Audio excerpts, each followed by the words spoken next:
آقا کریم صلی اللہ تعالی علیہ وسلم پہ زکوٰۃ کیوں نہیں فرض تھی؟ سنیے، زکوٰۃ والدین کو نہیں دے سکتا بندہ، اپنی اولاد کو نہیں دے سکتا، میاں بیوی کو، بیوی میاں کو نہیں دے سکتی، اور اپنے غلام کو زکوٰۃ نہیں دے سکتے، جو غلام ہو اس کو زکوٰۃ نہیں دے سکتے۔ اب اگر حضور صلی اللہ تعالی علیہ وسلم پر زکوٰۃ فرض ہوتی تو آپ کس کو دیتے؟ کیونکہ ساری مخلوق تو مصطفیٰ کی غلام ہے، ساری مخلوق تو مصطفیٰ کی صلی اللہ تعالی علیہ وسلم۔ تو اس سے پتہ چلا کہ ارکان اسلام میں بھی ہم نبی جیسے نہیں اور نبی ہم جیسے نہیں، نبی ہم جیسے نہیں۔ ہم پہ کتنی نمازیں فرض ہیں؟ کتنی ہیں؟ 5۔ اور نبی کریم صلی اللہ تعالی علیہ وسلم پر 6 نمازیں فرض تھیں۔ آپ پر کتنی نمازیں فرض تھیں؟ 6۔ آپ پر کتنی نمازیں فرض تھیں؟ 6۔ رسول پاک صلی اللہ تعالی علیہ وسلم پہ 6 نمازیں فرض تھیں، جو ایک اضافی نماز فرض تھی آپ پر، وہ تھی نماز تہجد۔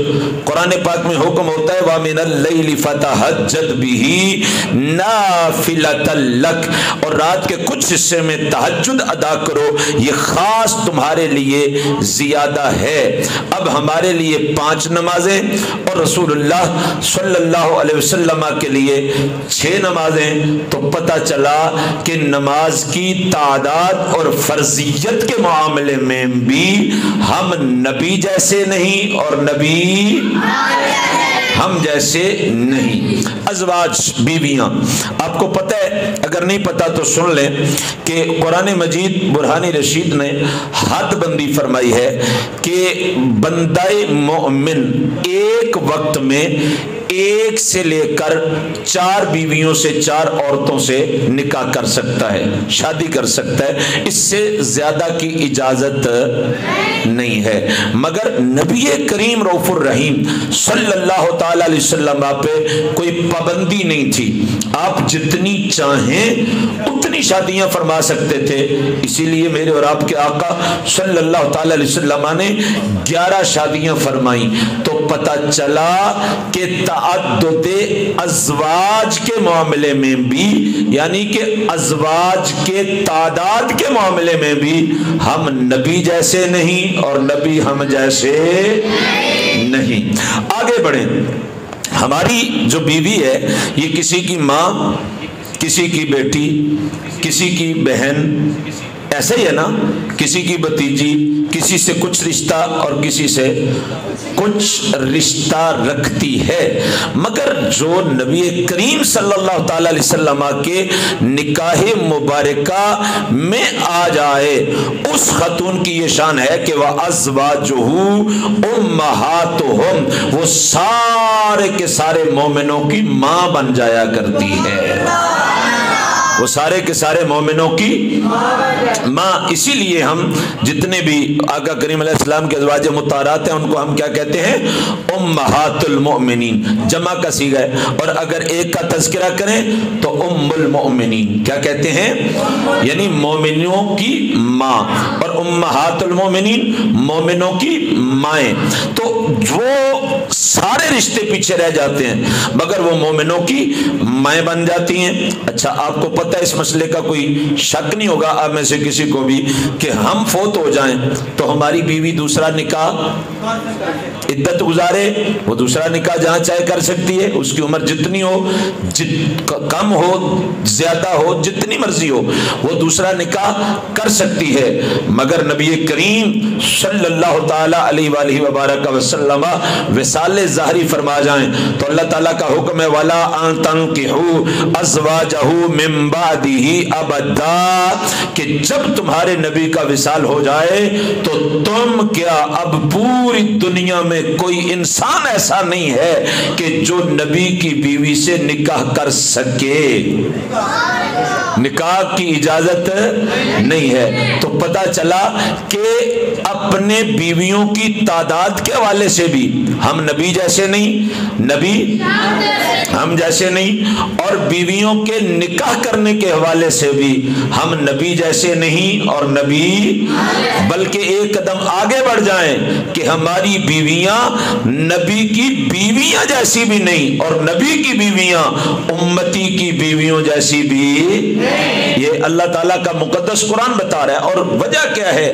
کہ نبی کریم صلی اللہ تعالیٰ علیہ وسلم سے ان کی نسبت ہو گئی۔ آگے بڑھیں، ہم فوت ہو جاتے ہیں تو ہم نے جو بھی چھوڑا ہوتا ہے پیچھے ترکہ، وہ وراثت بن جاتی ہے، وہ تقسیم ہوتی ہے۔ ایسے ہی ہے نا، ہمارے داداؤں کا انتقال ہوا تو ہمارے چاچاؤں میں، تاؤں میں اور ہمارے والد گرامی میں جو ان کا ترکہ تھا، جو جائیداد تھی، وہ تقسیم ہوئی، وہ بانٹ دی گئی۔ ہم انتقال کر جائیں گے، ہمارے بچوں میں جائیداد تقسیم ہوگی، پھر بچے انتقال کر جائیں گے، ان کے بچوں میں وہی جائیداد، وہی ترکہ تقسیم ہوگا۔ سبحان اللہ۔ سنیے، مگر جب نبی وصال کر جائیں، وصال زاری فرما جائیں، تو سید عالم نور مجسم صلی اللہ علیہ وسلم نے فرمایا لا نورث ما ترکنا صدقۃ، فرمایا ہم انبیاء کرام علیہم السلام کی یہ شان ہے کہ ہمارا وصال زاری ہو جائے تو ہماری وراثت تقسیم نہیں ہوتی بلکہ امت کے لیے صدقہ ہوتی ہے۔ امت کے لیے، بولیے، امت کے لیے صدقہ ہوتی ہے۔ تو پتہ چلا کہ وراثت کے معاملے میں بھی ہم نبی جیسے نہیں اور نبی، بولیے، ہم نبی جیسے نہیں اور نبی ہم جیسے نہیں ہے۔ یہاں پہ ایک اور مسئلہ میں اس کو اختصاراً حل کروں گا، مستقل وہ ہمارے جو ہے وہ سبق میں شامل ہے، کہ جب نبی کریم صلی اللہ تعالی علیہ وسلم نے وصال زاری فرمایا تو سیدہ طیبہ طاہرہ عابدہ زاہدہ فاطمہ الزہرا سلام اللہ علیہا ورضی اللہ تعالی عنہا، حضرت امیر المومنین خلیفۃ المسلمین نائب رسول رب العالمین حضرت سیدنا صدیق اکبر عتیق و اطہر رضی اللہ تعالی عنہ کے پاس تشریف لے کے گئیں اور کہا کہ جو میرے والد گرامی کا ترکہ ہے اس میں سے میرا حصہ مجھے دیجئے۔ تو حضرت صدیق اکبر عتیق و اطہر رضی اللہ تعالی عنہ نے سیدہ زہرا بطول سلام اللہ علیہا کو یہی ارشاد رسول کریم صلی اللہ تعالی علیہ وسلم سنایا اور فرمایا کہ حضور نے فرمایا تھا لا نورث ما ترکنا صدقۃ، کہ جب ہمارا انتقال ہو جائے، وصال ہو جائے، تو جو ہم جائیداد چھوڑ کر دنیا سے جائیں وہ ترکہ نہیں ہے، وراثت نہیں ہے، بلکہ وہ امت کے لیے صدقہ ہے، لہذا ان میں سے آپ کو حصہ نہیں مل سکتا، مگر یہ ہے کہ جس طرح رسول پاک صلی اللہ تعالی علیہ وسلم آپ کو اس کی آمدن سے حصہ عطا فرمایا کرتے تھے، اسی طریقے سے اتنا ہی حصہ آپ کی بارگاہ میں پیش کر دیا جایا کرے گا۔ اتنی بات سنی تو سیدہ زہرا بطول سلام اللہ علیہا مطمئن ہو گئیں اور حضور کا فرمان سن کے واپس آ گئیں۔ اس پہ جو قصے گڑے جاتے ہیں، لوگ کہتے ہیں لو جی حضرت فاطمہ الزہرا کو حصہ نہیں دیا، یہ ہو گیا وہ ہو گیا، وہ ساری کی ساری باتیں من گڑت ہیں۔ سچ صرف اتنا ہے کہ حضرت زہرا بطول سلام اللہ علیہا تک یہ حضور کا فرمان نہیں پہنچا تھا، اس لیے انہوں نے مطالبہ کیا، جب فرمان پہنچ گیا تو انہوں نے دوبارہ مطالبہ نہیں کیا، بات ختم ہو گئی۔ اور کچھ لوگوں نے بات کا پتنگڑ بناتے ہوئے اس وجہ سے حضرت ابوبکر صدیق رضی اللہ تعالی عنہ کو برا بلا کہا، مگر سنیے پہلے خلیفہ کون ہے؟ بولیے، حضرت صدیق اکبر، دوسرے خلیفہ فاروق اعظم، تیسرے خلیفہ عثمان غنی، چوتھے خلیفہ علی المرتضی، پانچویں خلیفہ امام حسن مجتبی۔ اب سنیے، حضرت ابو بکر نے جو طریقہ اپنایا وہی طریقہ فاروق اعظم نے اپنایا اس معاملے میں، جو فاروق اعظم رضی اللہ تعالیٰ عنہ نے طریقہ اپنایا وہی طریقہ حضرت عثمان غنی نے اپنایا، اور جو طریقہ ان تینوں نے اپنایا وراثت کے معاملے میں وہی طریقہ حضرت علی المرتضی نے اپنایا، اور وہی طریقہ حضرت امام حسن مجتبی رضی اللہ تعالی عنہ 6 ماہ خلیفہ رہے، وہی طریقہ آپ نے اپنایا جو لوگ حضرت ابو بکر، حضرت عمر، حضرت عثمان رضی اللہ تعالی عنہم کو اس وجہ سے برا بھلا کہتے ہیں، ان کو یہ جواب دیا جا سکتا ہے کہ اگر یہ 3 ہستیاں بری ہیں تو معاذ اللہ ثم معاذ اللہ پھر حضرت علی نے بھی حصہ نہیں دیا اپنے بچوں کو، حضرت حسن نے بھی اپنا حصہ وراثت رسول سے نہیں لیا، کیونکہ ان 5 خلفاء کا عقیدہ ایک ہی تھا کہ جو نبی کی وراثت ہے وہ تقسیم ہو سکتی، جو نبی کی وراثت ہے وہ تقسیم ہو سکتی۔ اور اگر کوئی بدبخت یہ کہتا ہے کہ جی حضرت ابو بکر نے، عمر نے، عثمان نے رضی اللہ تعالی عنہم انہوں نے حضرت زہرا پہ ظلم کیا، حضرت حسن حسین پہ ظلم کیا، حضرت سیدہ زینب پہ ظلم کیا، تو معاذ اللہ پھر وہی کام تو حضرت علی نے بھی کیا، وہی کام تو حضرت امام حسن نے بھی کیا، لہذا اگر پہلے تینوں خلفاء کو برا کہا جائے تو پھر معاذ اللہ حضرت علی اور حضرت حسن رضی اللہ تعالی عنہما کو بھی کہا جائے گا، مگر نہ ہم پہلے تینوں کو برا کہتے ہیں، نہ علی و حسن رضی اللہ تعالی عنہما کو برا کہتے ہیں، ہم تو یہ کہتے ہیں کہ ان 5 خلفاء نے اس معاملے میں کوئی غلطی نہیں کی، بلکہ انہوں نے وہی کیا جس کا انہیں رسول اللہ صلی اللہ تعالی علیہ وسلم نے حکم فرما رکھا تھا۔ اس بات کی سب کو سمجھ آ گئی؟ تو پتہ چلا کہ وراثت کے معاملے میں بھی ہم نبی جیسے نہیں، اور نبی بولیں نبی ہم جیسے نہیں ہیں۔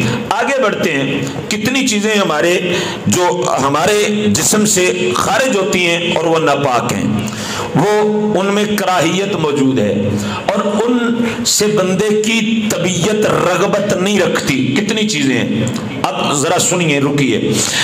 تھوک، بھئی یہ 2-3 دن پہلے بھی بات ہو رہی تھی، جب میں مسواک کے حوالے سے آپ کو بتا رہا تھا تو میں نے کہا کہ مسواک 1 مرتبہ باہر نکالیں تو دھو کر دوبارہ منہ میں ڈالیں، کیوں کہ اس میں اپنا ہی تھوک لگا ہوتا ہے، جب وہ دوبارہ اندر جاتا ہے تو یہ جائز ہے؟ سو رہے ہیں آپ؟ یہ جائز ہے نہیں ہے کہ اپنا ہی تھوک اندر لے جائیں۔ اچھا، ہمارا اپنا تھوک تھا، ابھی باہر نکلا، ہم اس کو دوبارہ اندر نہیں لے جا رہے۔ ابھی آپ نے پانی پینے کی سنتیں پڑھی تو اس میں ایک حدیث شریف پڑھی، اگر آپ کے ذہن میں ہو، فرمایا کہ پانی کا گلاس پیالہ سائیڈ پہ کر کے منہ سے ہٹا کر کے سانس لیں، اور فرمایا کہ رسول پاک صلی اللہ تعالی علیہ وسلم نے پانی پہ یا کسی بھی اور چیز پہ پھونک مارنے سے منع فرمایا۔ اب مطلب کیا ہے کہ تھوک 1 مرتبہ جب منہ سے نکل جاتا ہے تو باعث نفرت بن جاتا ہے۔ بندے کو نزلہ زکام لگا ہو تو اگر منہ سے بلغم وغیرہ جدا ہو جائے تو کبھی ایسا نہیں ہوتا کہ وہ بندہ بلغم دوبارہ اپنے اندر لے جائے یا کوئی دوسرا لے جائے، ایسی بات ہی ہے نا۔ اچھا، بندہ وضو کرے تو جو پانی گرتا ہے وضو کے بعد، میں ابھی 2 دن پہلے آپ نے مسئلہ پوچھا تھا، میں نے بتایا کہ وہ پانی مستعمل ہو جاتا ہے، ناپاک تو نہیں ہوتا مگر وہ مستعمل ہو جاتا ہے، اس سے دوبارہ وضو، بولیں اس سے دوبارہ وضو نہیں ہو سکتا۔ اب یہ تینوں چیزیں، 2 چیزیں جن کا تعلق منہ سے ہے، اور تیسری چیز پانی غسالہ، چہرہ دھویا، ہاتھ دھوئے، اس میں بھی کراہت آ گئی، منہ سے تھوکا اس میں بھی کراہت، منہ سے بلغم نکالی اس میں بھی کراہت۔ اب ذرا آئیں صحیح بخاری کی حدیث پڑھتے ہیں، حضرت عروہ بن مسعود ثقفی رضی اللہ تعالیٰ عنہ ابھی مسلمان نہیں ہوئے تھے، مقام حدیبیہ پہ مشرکین مکہ کے سفیر بن کے آئے تھے، انہوں نے جو دیکھا صحیح بخاری میں موجود ہے، وہ کہتے ہیں میں نے منظر کیا دیکھا کہ جب محمد عربی صلی اللہ تعالی علیہ وسلم اپنے داہنے مبارکہ سے بلغم جدا کرتے ہیں تو وہ زمین پہ نہیں پڑتی، وہ صحابہ کرام اپنے ہاتھوں پہ لے لیتے ہیں، وہ صحابہ کرام اپنے ہاتھوں پہ لے لیتے ہیں اور وہ کہتے ہیں کہ میں نے دیکھا کہ جب انہوں نے اپنا چہرہ دھویا، جب انہوں نے وضو کیا، تو وہ جو وضو کرنے والا پانی تھا، جب وہ پانی ان کے رخ روشن کو چوم کر کے زمین پہ گرنے لگتا تو صحابہ زمین پہ نہیں گرنے دیتے تھے، اپنے ہاتھوں پہ لے لیتے تھے۔ اور عروہ بن مسعود ثقفی کے الفاظ کا منو ان ترجمہ آپ تک پہنچا رہا ہوں۔ اس نے جا کے واپس کہا تھا میں نے بڑے بڑے بادشاہوں کے درباروں میں گیا ہوں، میں نے کسی بادشاہ کا اس طرح ادب ہوتے نہیں دیکھا جس طرح ادب محمد صلی اللہ علیہ وسلم کے ساتھی اس کا کرتے ہیں۔ تو اس نے وضو کیا تھا میرے سامنے، میں نے دیکھا کہ اس کے غلام، اس کے ساتھی پانی کے قطرے لینے کے لیے اس طرح لپک رہے تھے کہ مجھے خطرہ تھا کہ یہ آپس میں لڑ پڑیں گے، یہ جھگڑ پڑیں گے، یہ آپس میں کہیں جو ہے وہ گتھم گتھا نہ ہو جائیں۔ اچھا پوچھا عروہ یہ تو بتاؤ کہ وہ ہاتھوں پہ حضور کا لعاب لے کر، ہاتھوں میں حضور کے منہ سے نکلنے والا جو بلغم مبارک ہے وہ لے کر، اور پانی کا جو غسالہ ہے وہ لے کر کیا کرتے تھے؟ کسی کپڑے سے لگا رہے تھے، کسی دیوار سے لگا رہے تھے، تولیے سے پوچھ رہے تھے؟ فرماتے ہیں نہیں، وہ حضور کی بلغم مبارک لے کر کے، حضور کا تھوک مبارک لے کر کے، اور حضور صلی اللہ علیہ وسلم کے چہرے کو چوم کر کے آنے والے پانی کے قطروں کو لے کر وہ یوں اپنے ہاتھوں کو ملتے تھے اور پھر اپنے چہرے پہ لگاتے تھے اور اپنے سینے پہ لگاتے تھے۔ اب ایک لمحے کے لیے یہاں پہ رکیے۔ اس وقت ہم جس عنوان پہ بات کر رہے ہیں وہ یہ ہے کہ ہمارے نبی بے مثل اور بے مثال ہیں۔ ہمارے نبی بے مثل اور بے مثال ہیں۔ اگر آج کلمہ پڑھنے والا کوئی انگریز کا لگایا ہوا پیدا پودا اور اس پہ اگنے والا پھل، اگر کوئی یہ کہہ رہے ہم نبی جیسے، نبی ہم جیسے، تو اب صحابہ کرام علیہم رضوان کا طریقہ دیکھیں۔ اگر صحابہ کا یہ عقیدہ ہوتا کہ نبی ہم جیسے ہیں تو حضور کا لعاب دہن لیتے؟ بولیں۔ اگر صحابہ کا عقیدہ ہوتا کہ نبی ہم جیسے ہیں تو وہ رسول پاک صلی اللہ تعالی علیہ وسلم کا کھنگار مبارک، بلغم مبارک لیتے ہاتھوں پہ؟ اگر ان کا عقیدہ ہوتا کہ رسول کریم صلی اللہ تعالی علیہ وسلم ہم جیسے ہیں تو کیا وہ حضور صلی اللہ علیہ وسلم کے وضو کا پانی اپنے ہاتھوں پہ لیتے؟ کبھی نہ لیتے، کیونکہ ان کا عقیدہ تھا کہ نبی ہم جیسے نہیں، ہم نبی جیسے، نبی ہم جیسے نہیں اور ہم نبی جیسے۔ اچھا ایک کتاب کی بات نہیں ہے، سینکڑوں حوالہ جات اس پہ موجود ہیں۔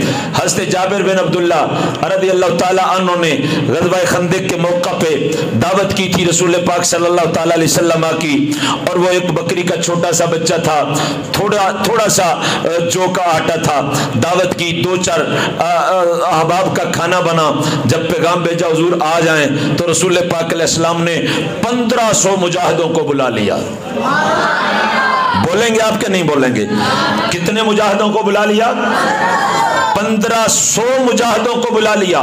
اب میاں بیوی میں بات ہونے لگی، اور تمہیں تو کہا تھا جا کے پیغام دے کے آؤ، تو یہ صحیح بخاری میں حدیث موجود ہے، تمہیں تو کہا تھا کہ انہیں کہنا حضور اکیلے آنا، فرمایا میں نے تو کہا تھا اکیلے، کہا تو حضور تو اتنا لشکر لے کے آ گئے۔ اچھا اب بیوی کا جواب سنیے، کہا پھر خیر ہے، اگر آپ نے اکیلے آنے کا کہا تھا اور حضور اپنی مرضی سے یہ اتنا بڑا لشکر لے کے آئے ہیں، پھر خیر ہے، جس نے بلایا ہے انتظام بھی وہی کر لیں گے۔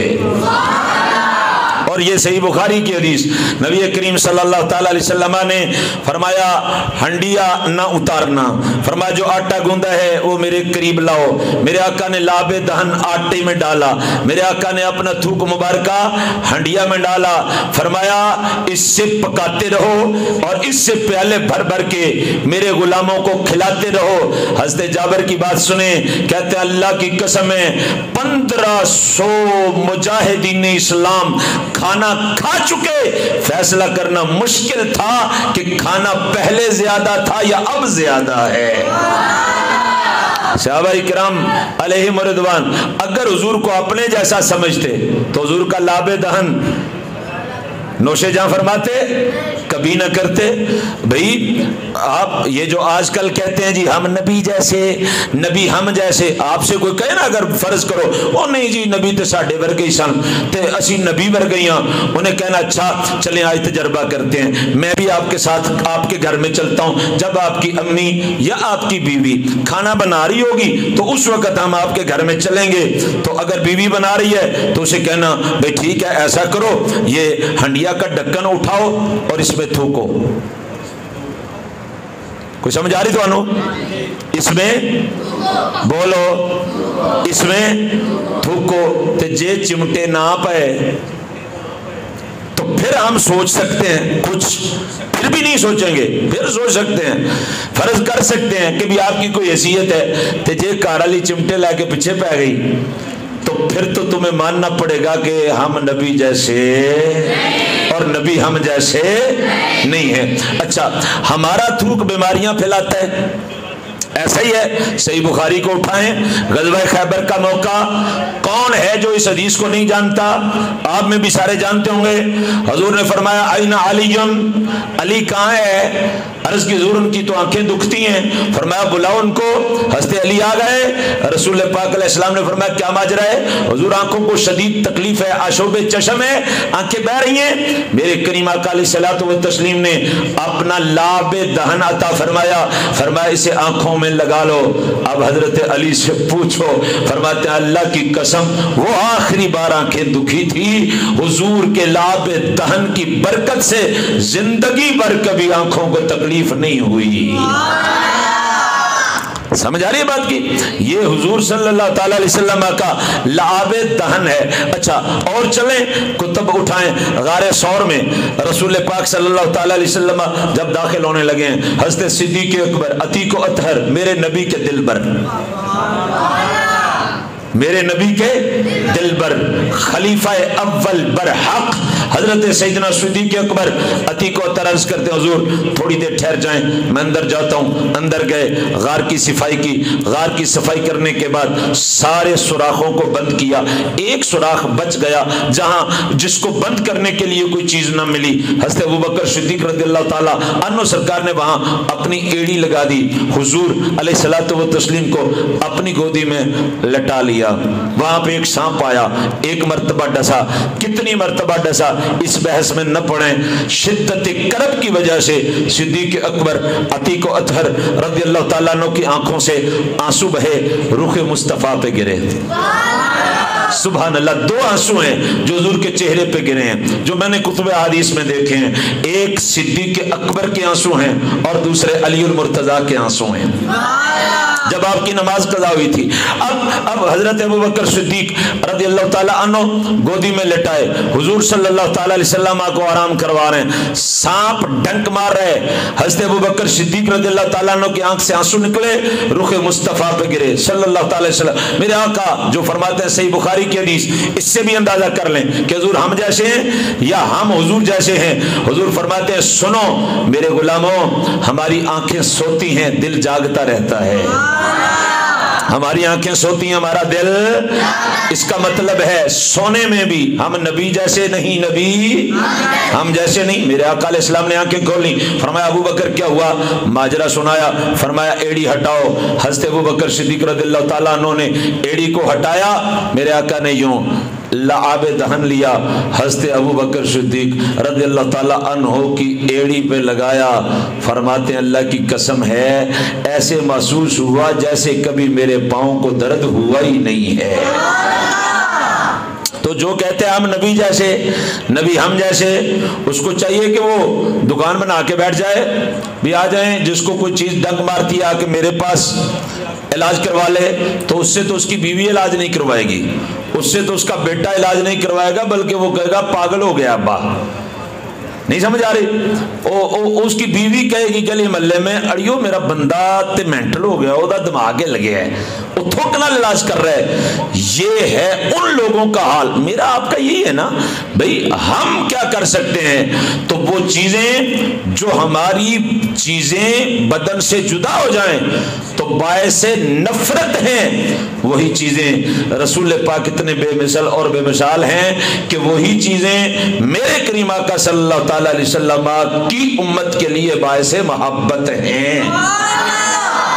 یہ بات جو میں اب آپ کو بیان کرنے لگا ہوں، یہ ایک مرتبہ امیر المجاہدین حضرت علامہ خادم حسین رضوی رحمۃ اللہ تعالی علیہ نے بیان کی تھی، اور کچھ اینکرز اور کچھ دنیا دار ملا جو ہیں وہ اس پہ بڑا انہوں نے بک بک کیا تھا کہ یہ انہوں نے کیا کہہ دیا۔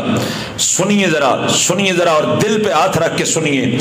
پوری امت اس حوالے سے متفق رہی ہے، یہ ابھی جو شیطان کا بیج ہے ان میں سے کچھ لوگ اختلاف کرنے والے ہیں، مگر پوری امت اس بات پہ متفق رہی ہے کہ وہ چیزیں جو ہمارے جسم سے نکلتی ہیں تو ناپاک ہیں، ہم انہیں فضلات کہتے ہیں کہ یہ چیزیں ضائع ہو گئیں، یہ چیزیں خراب ہیں۔ اب کوئی بھی چیز جو ہمارے بدن سے نکلتی ہے، پوری امت کا اس بات پہ اتفاق رہا ہے کہ رسول پاک صلی اللہ تعالی علیہ وسلم کے بدن اطہر سے نکلنے والی وہ ساری کی ساری چیزیں امت کے لیے پاک ہیں، امت کے لیے پاک ہیں۔ یہ سنیے ذرا ایک روایت یہاں پہ مرکات میں ہے، وَمِن ثُمَّ اخْتَارَ كَثِيرٌ مِّنْ أَصْحَابِنَا طَهَارَةَ فُضْلَاتِهِ، اور اسی وجہ سے ہمارے بہت زیادہ اصحاب نے آپ صلی اللہ تعالی علیہ وسلم کے فضلات شریفہ کو امت کے لیے پاک بیان فرمایا ہے۔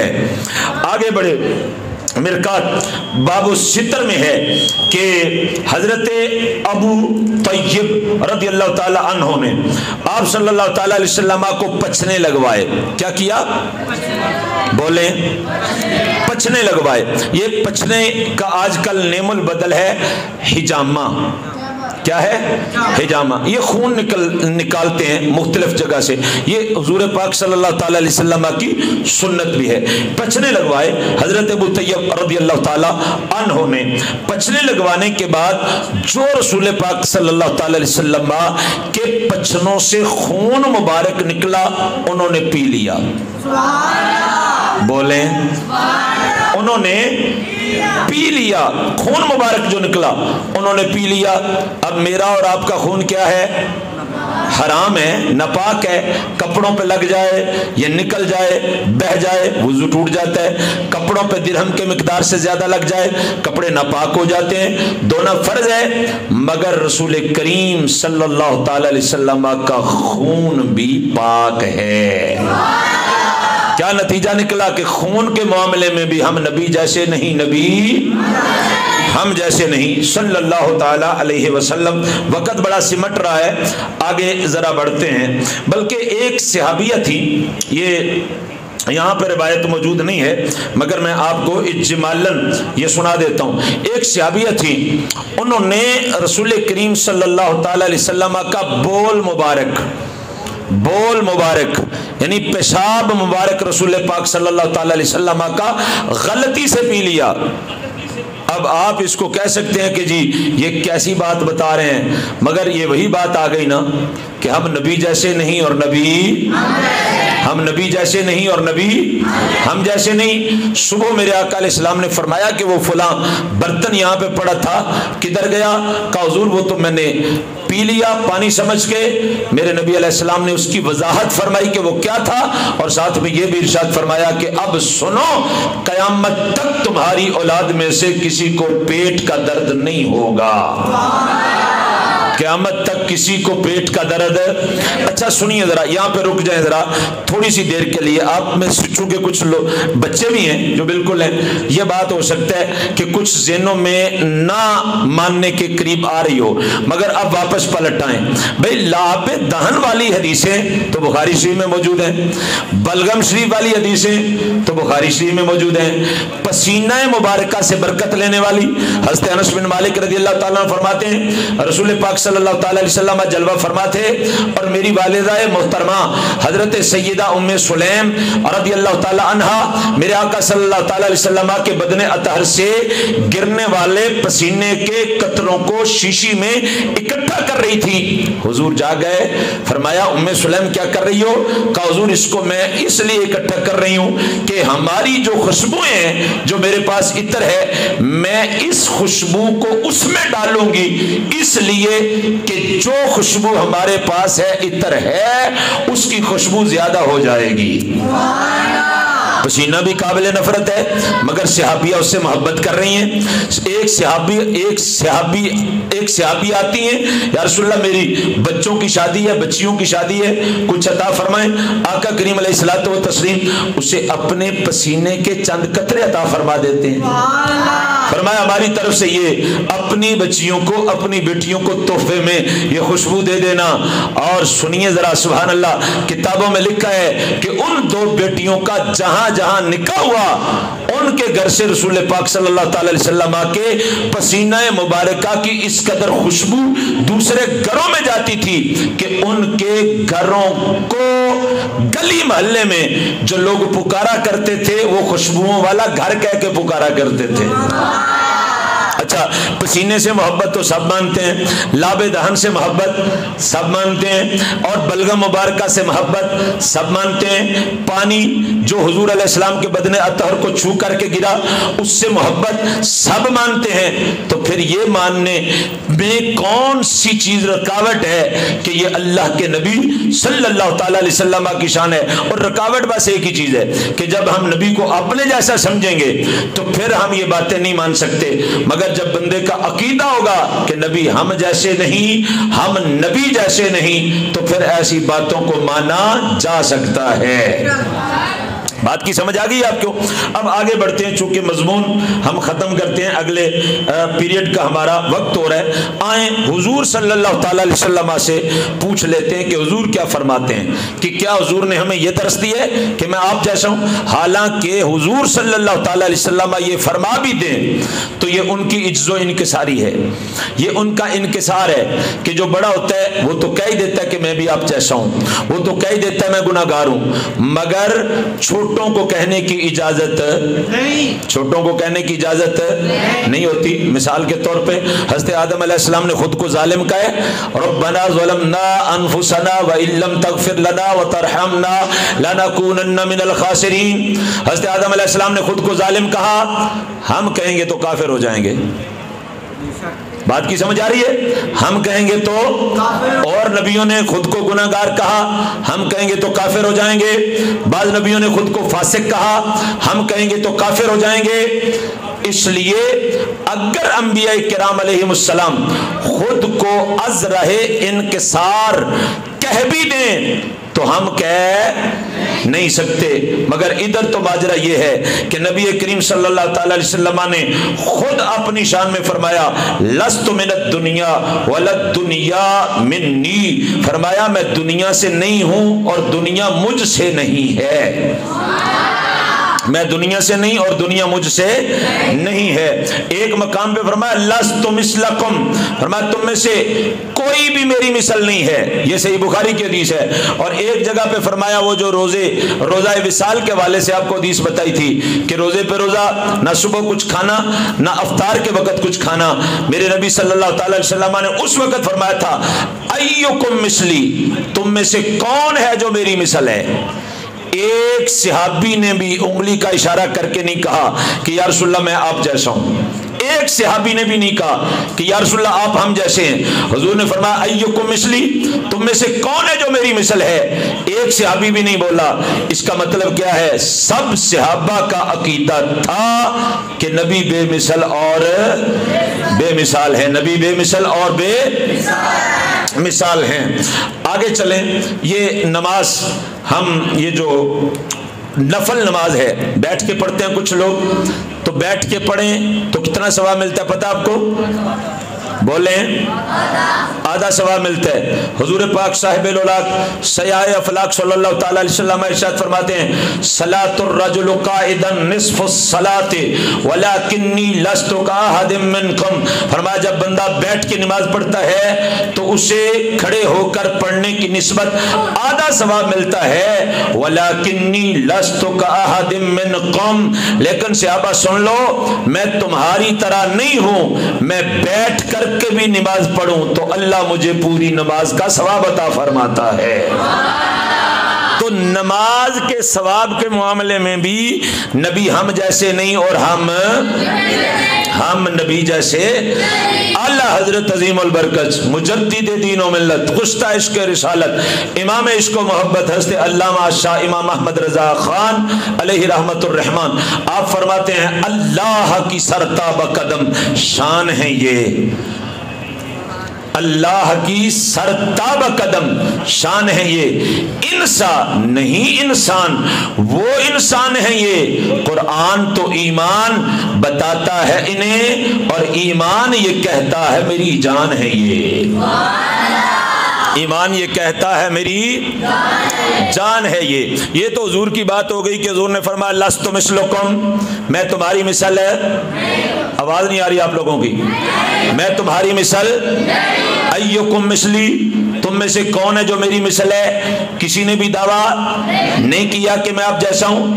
اب جنہوں نے میرے آقا کریم کی زیارت کی ان سے پوچھ لیتے ہیں، ان سے پوچھ لیتے ہیں کہ انہوں نے حضور صلی اللہ تعالی علیہ وسلم کے بارے میں کیا کہا۔ مولا علی المرتضی شیر خدا کرم اللہ تعالی وجہہ الکریم آپ کیا فرماتے ہیں؟ سبحان اللہ، تاریخ کبیر خصائص کبریٰ جامع الترمذی شفا شریف آپ فرماتے ہیں لم ارى قبلہ ولا بعدہ مثلہ، فرمایا اللہ کی قسم ہے میں نے آپ سے پہلے آپ کے بعد آپ جیسا کوئی دوسرا دیکھا ہی نہیں ہے۔ حضرت علی کا بھی کیا عقیدہ ہے کہ حضور ہم جیسے، بولیں حضور ہم جیسے نہیں ہیں۔ اگلی حدیث مبارکہ شمائل ترمذی مشکات المصابیح خصائص کبریٰ انوار محمدیہ مواہب الدنیا حضرت جابر بن سمرہ رضی اللہ تعالی عنہ حدیث سنیے، فرمایا ان جابر بن سمرہ رضی اللہ تعالی عنہ قال رأیت النبی صلی اللہ تعالی علیہ وسلم فی لیلۃ اضحیان وعلیہ حلۃ حمراء فجعلت انظر الیہ والى القمر فاللہ وکان احسن فی عینی من القمر۔ حضرت جابر بن سمرہ رضی اللہ تعالیٰ عنہ فرماتے ہیں میں نے ایک چاندنی رات میں نبی پاک صلی اللہ تعالیٰ علیہ وسلم کو دیکھا جب کہ آپ صلی اللہ تعالیٰ علیہ وسلم سرخ داری دار لباس پہنے ہوئے تھے، پس میں حضور انور صلی اللہ تعالیٰ علیہ وسلم کی طرف اور چاند کی طرف دیکھنے لگا تو بے شک میری نگاہ میں آپ صلی اللہ تعالی علیہ وسلم چاند سے زیادہ حسین و جمیل تھے۔ یہ کون فرما رہا ہے؟ حضرت علی المرتضی شیر خدا رضی اللہ تعالی عنہ سرکار فرما رہے ہیں۔ اور اب سنیے آخری روایت اس حوالے سے کہ حضرت سیدنا ابو ہریرہ رضی اللہ تعالی عنہ سرکار کیا کہتے ہیں، ان ابی ہریرہ رضی اللہ تعالی عنہ قال ما رأیت شیئا احسن من رسول اللہ صلی اللہ تعالی علیہ وسلم کأن الشمس تجری فی وجہہ۔ حضرت ابو ہریرہ رضی اللہ تعالی عنہ سرکار فرماتے ہیں میں نے رسول اللہ صلی اللہ تعالی علیہ وسلم سے زیادہ خوبصورت کسی چیز کو نہیں دیکھا، اور کیسا دیکھا ہے؟ کأن الشمس تجری فی وجہہ، ایسے لگتا تھا کہ جیسے حضور صلی اللہ تعالی علیہ وسلم کے چہرہ اقدس پر سورج گردش کر رہا ہے۔ حضور کا چہرہ جو چمک رہا ہوتا تھا کہ جیسے آپ کے چہرے پر سورج گردش کر رہا ہے، آفتاب گردش کر رہا ہے۔ نتیجہ کیا نکلا کہ حضرت صدیق اکبر رضی اللہ تعالی عنہ سے لے کر حضرت سیدنا ابو طفیل دوسی رضی اللہ تعالی عنہ تک سب صحابہ کا یہ عقیدہ ہے۔ احادیث کو اٹھائیں تو یہی عقیدہ ملتا ہے، اصول شریعت کو اٹھائیں تو یہی عقیدہ ملتا ہے، قرآن مجید برہان رشید کی آیات کو اٹھائیں تو ایک ہی نتیجہ ملتا ہے کہ میرے نبی صلی اللہ تعالی علیہ وسلم، ہم تو امتی ہیں نا، آپ نبیوں اور رسولوں میں بھی بے مثل اور بے مثال ہیں، اور حضور جیسا کوئی آیا ہے اور نہ ہی حضور جیسا کوئی آ سکتا ہے۔ میرے آقا صلی اللہ تعالی علیہ وسلم کی یہ شان ہے کہ اللہ تعالیٰ نے آپ جیسا کوئی دوسرا پیدا نہیں فرمایا۔ اللہ تعالیٰ ہمیں اپنے پیارے حبیب صلی اللہ تعالی علیہ وسلم کی سچی اور کامل محبت عطا فرمائے، آمین ثم آمین، وما علینا الا البلاغ المبین۔